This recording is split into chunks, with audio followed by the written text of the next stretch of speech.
Welcome, everyone. I'm so excited to talk to you today. We are going to cover some organic growth myths, and we're going to have a lot of fun doing it. And I hope I say a few things that maybe cause you to question what you're doing or what you're thinking of on organic growth. So I've tried to make this interesting. We're going to have a lot of fun doing that. A quick background. I actually grew up in organic marketing, so I've been doing this for 25 years. And I've made about every mistake you can possibly make. And I'm going to share a lot of those mistakes with you, so hopefully I can save you the pain I've had the last 25 years. I want to thank a few people quickly, to Matt, Cece, Trent, the whole team here. Thank you, guys. Especially thank you to whoever does that airbrushing on our photos. Are you kidding me? Let's frame that. That's awesome. I need that, right? I'm going to put a giant wall size of that in my office when I look at that. 20 years younger would be a lot of great stuff. So for an agenda today, we're going to cover 3 points. First, we're going to walk through what I think is holding so much of this great industry back in organic growth, and we are being held back. Second, I'm going to walk through a very simple construct that I would advise people to use if you think about putting that toe in the water of organic marketing, or if you're already in, what you can do next. And then finally, I'm going to go through 5 organic growth myths or roadblocks, which I've made that mistake, and hopefully I can save you from that same mistake as well.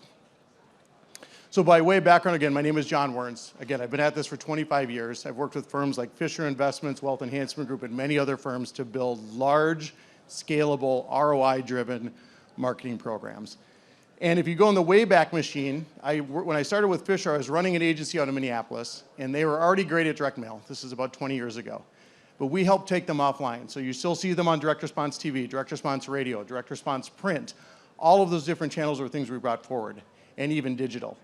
So does anyone remember? It's a little bit of a younger crowd, but anyone remember the I Hate Annuities ad from Fisher? Show of hands. Yep, that was us. So that was the type of work we were doing. I then went to Wealth Enhancement Group, which is an interesting case study for us. And it's interesting because when I joined, and many people probably heard from Aggressive M&A, and it's a great firm that they've continued to grow since I left a number of years ago. But I was there for 13 years. But when I joined, it was a $2 billion Minnesota-based RIA. And that RIA was growing up on AM radio, right? Like the Edelman or the Mutual Fund Store type show. And my job was to build as many performing marketing channels as we could. And it took a lot of time and a lot of testing and a lot of investment. But from $2 billion, when I left, we were $53 billion. And a lot of that was organic growth, and some of that, of course, was M&A. And we had built over 10 working channels with over 50 people in marketing and sales driving the results of those channels. And that was the challenge we faced every day. If we look out in the industry and see someone making it work, we were going to make it work. And so my question for us that we're going to get to is, why doesn't that happen more? Why aren't more of us doing it? And it's hard, don't get me wrong. I wouldn't be the last one to tell you it's easy, but why don't we see that case study more? Today I work in a number of industries with my fake title, which is a real title actually. It's Entrepreneur in Residence for a firm named Great Hill Partners out of Boston. We invest in RIAs who are as excited about organic growth as I am. I'm also on a number of boards and advise other firms, including Dataline, which works with high-quality lead gen, and another firm named Testimonial IQ, which helps people optimize their Google reviews, which leads to increased SEO and conversion throughout their funnel. All right, so why is that WEG story so rare? WEG is Wealth Enhancement Group, sorry, the abbreviation for Wealth Enhancement Group. There's 2 reasons I think really hold us back in this industry that I want to cover. The first one is, this industry has a lone wolf syndrome. And what I mean by that is, it's a great entrepreneurial industry. You can get in, you can set it up, you can create your own practice, and you can run it. But very few firms are built to scale. Those become lifestyle practices, and great ones, right? Really good businesses taking great care of clients. But there's a step function that needs to occur that you're going to invest in marketing, that you're going to hire a marketing person or a CMO or the technology or the people. And this industry has been very slow for many firms to make that jump into really investing in what can be a return to payout from marketing. The other point that I have, and this one pains me a little bit, is referrals. We're dependent on referrals. All of us. I am, you are, we all are. And referrals are great, but there's a problem with referrals. And the problem is that they're actually declining. So 2 points to back that up. One, good friend Michael Kitces last year was up here on stage, and what did he say? The growthiest of firms use referrals the least. The growthiest of firms use referrals the least. The second point to back that up is from a friendly agency named BICOM, and they came out with a great study earlier this year. And in that study, if you take the age brackets, the younger the age bracket, as you go down, the less likely they are to make personal referrals. Referrals are drying up. Are they going to go away? No. This isn't doom and gloom. Don't worry. I'm not trying to scare anyone. But are referrals going to be as prevalent 10 years from now as they are now? They're not. That's where it's heading. And this industry almost has the problem I had back at Wealth Enhancement Group of AM radio declining, right? Like, I don't want to have an AM radio plan forever.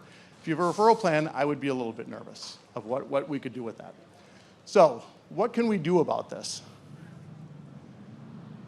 3 stages of marketing I'm going to cover quickly before we get into the 5 myths. So the first stage I see people at is foundational marketing. This is a great stage, and this really is just the basics. What does that mean? How good is your website?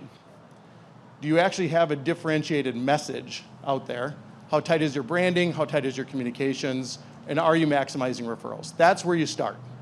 So if everyone, before you get into any of the cool stuff we're going to look at in a minute, I would start here and make sure you have it nailed. Because if you skip these steps and get them out of order, the odds that it's going to work, step 2 and 3, are much, much lower. A quick point on differentiation. I know we all kind of do the same thing, right?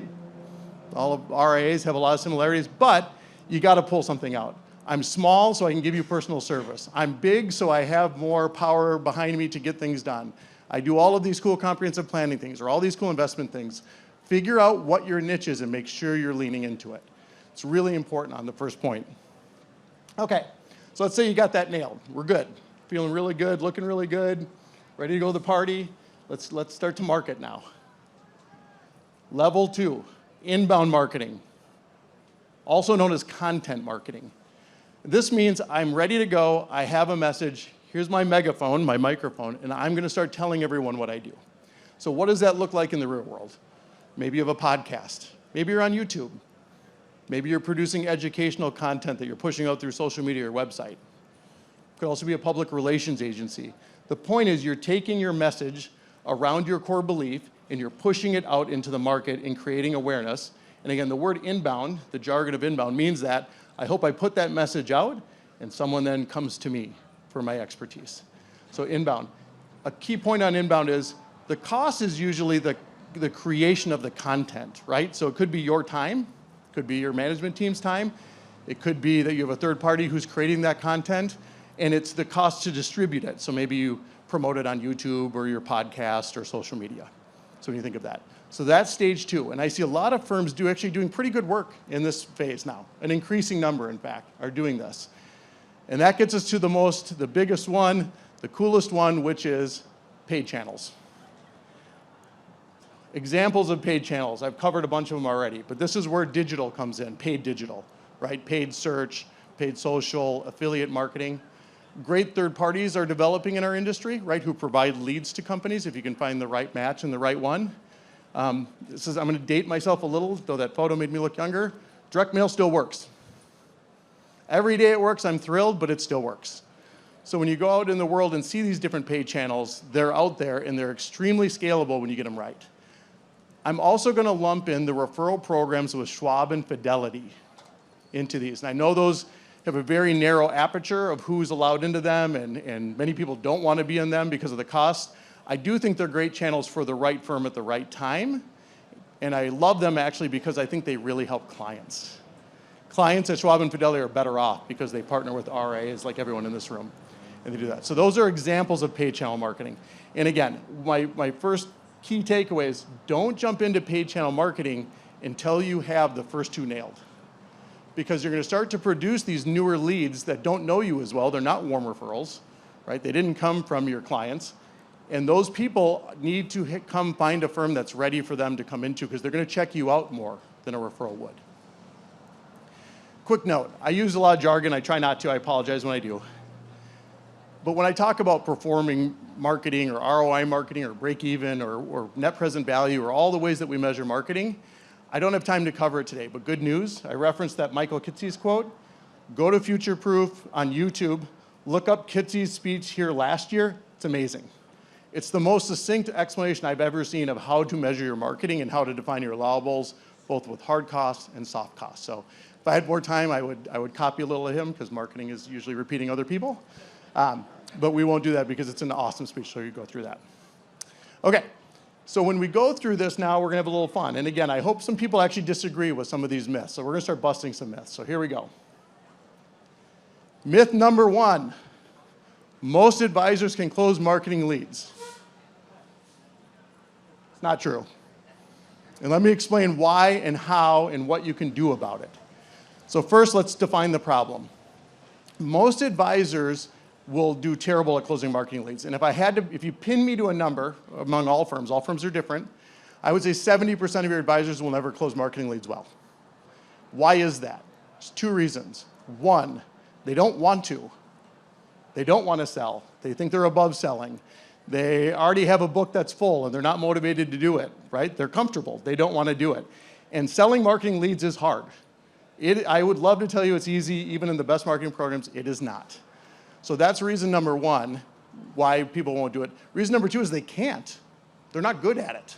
They don't know how to close. You have the planner who loves to plan, and they plan. They have 9 meetings, and you're like, maybe you should have asked for the close somewhere in those 9 meetings. That's an example. And coaching can help with that, but you're not going to move them all.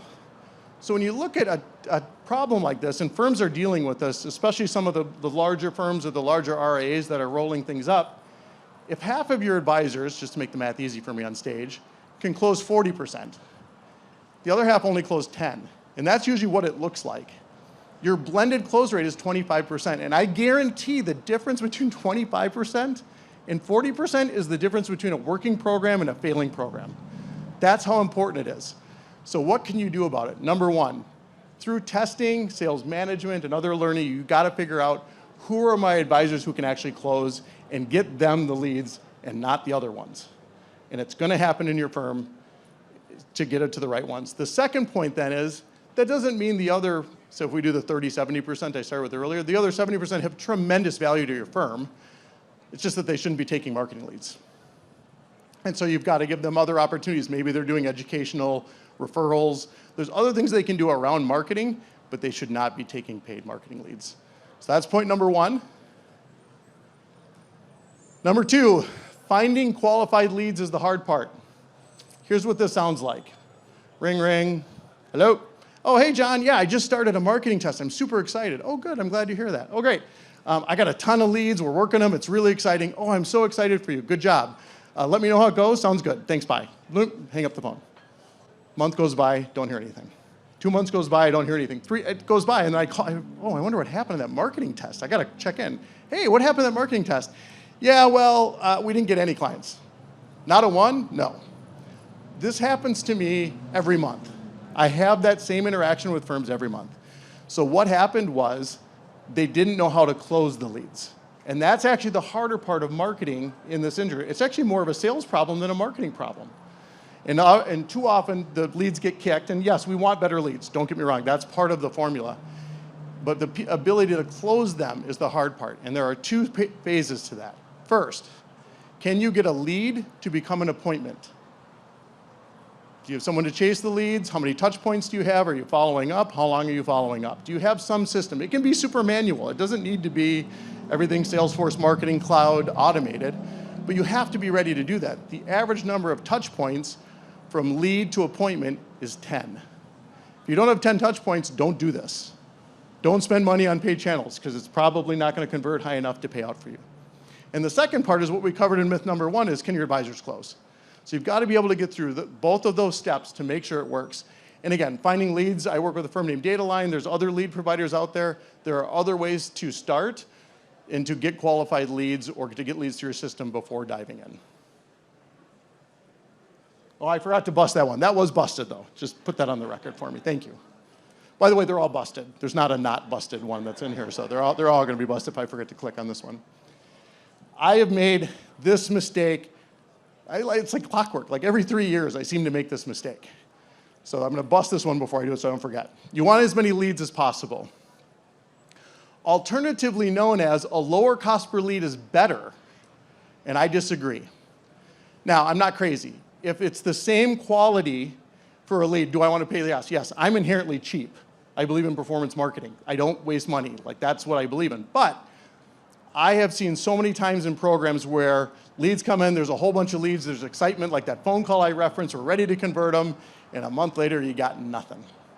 And my point on this slide is you are better off having fewer qualified leads than more plentiful, lower qualified leads. So said again, if I could have 10 leads, and in this example, the cost per lead is reflective of the quality, right? A higher cost lead is more qualified. If I can have 10 $100 qualified leads or $110 leads, you pick the first all day long. And what I've done, my mistake is I get excited by the second one and actually start to put more leads in the system, and all of a sudden it's all junked up, and guess what? Nothing is converting. So the point of this one again is stay with high quality leads. And one of my worst things is when I get asked to roll up cost per lead, and if I report a cost per lead that's lower, they think it's better. Unless you have a quality metric, that doesn't mean it's better. In fact, it's probably worse. So be careful of cost per lead, and be careful if someone's like, we've got to get the cost per lead down. Agreed on the same quality plane, but be really, really careful with that one. Oh, I love this one. Okay, I have a couple digital friends out here, so please still talk to me after, when we're done. I still consider you guys friends. Start with digital marketing. I actually had breakfast with a great firm this morning that actually told me a story that they're agreeing with this one, and it made me happy before I did this presentation. So start with digital marketing means, again, like referrals, I love digital marketing. It's a huge part of everyone's plan, but it is not usually the place to start, and it's actually not the place to start for the previous point is, it's hard to get really high quality leads out of digital. There's a very specific formula you need to know. And in order to do it, there's two ways to do that. One, you build a team internally. And I'm going to tell you, it's probably at least 3 people. You need analytics, you need content, you need somebody to run the algorithm and stay up on what Google is changing. You need someone to play that game. You need 3 people to do it well. Your other alternative is to work with an agency, which is another great path, an option. Those are both good options. But if you work with an agency, you often have to pay an upfront or a retainer, and it's just a more expensive way to start. And what I would advise you to do is start with something smaller, whether it's third-party marketing or internal leads or some other source of leads that I can put through my system to get the confidence that I can convert them. And once I have that confidence, digital marketing is often a fast follow. And digital marketing is one of the largest parts of our industry, and I'm in love with it. But my caution is, that's maybe not where I would put the toe in. And I certainly wouldn't do it if it was like, oh, I have this intern who has some media buying experience, I'm going to try it with them. That's a good way to get a bunch of leads and lose a bunch of money. So trying to protect everyone there. All right, I forgot to bust, see again, they're all busted. Double click. I love this one. And you guys get this question like, what percentage of my revenue should I be spending on marketing? I get that question all the time. And I'm like, I don't know. I can tell you how I approach it, and I can tell you actually how I budget, but I can't give you a definitive answer. Now, some firms are spending 5, 10, 12% of revenue on marketing because they're getting an accountable return, and they love that return. So that number can be very big. And it can be, we're going to bust it. Okay, got it, busted. So it can be very big. But here's how I approach budgeting, and here's why I don't love that question.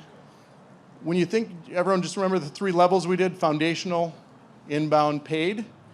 When you think of foundational, you've got some digital costs, you've got some marketing costs, you've got maybe bring a consultant to help you refine a few things. It's not a lot of money. 0.5%, depends on firm size. I know it's kind of hard when that's a hard number. So that's like 0.5% of revenue. So okay, now we're at 0.5. Now let's do some inbound. Well, again, that's mostly hustle time. It might be the time of your team, the time of you developing content, the time of bringing someone in and distributing it. That also doesn't cost a lot. It might cost a lot in terms of hours, right, of getting that great content done. That might be another 0.5 to 1%. So now we're only at 1.5% when we enter level 3. Level 3, and the point I want to hammer home on this, requires testing.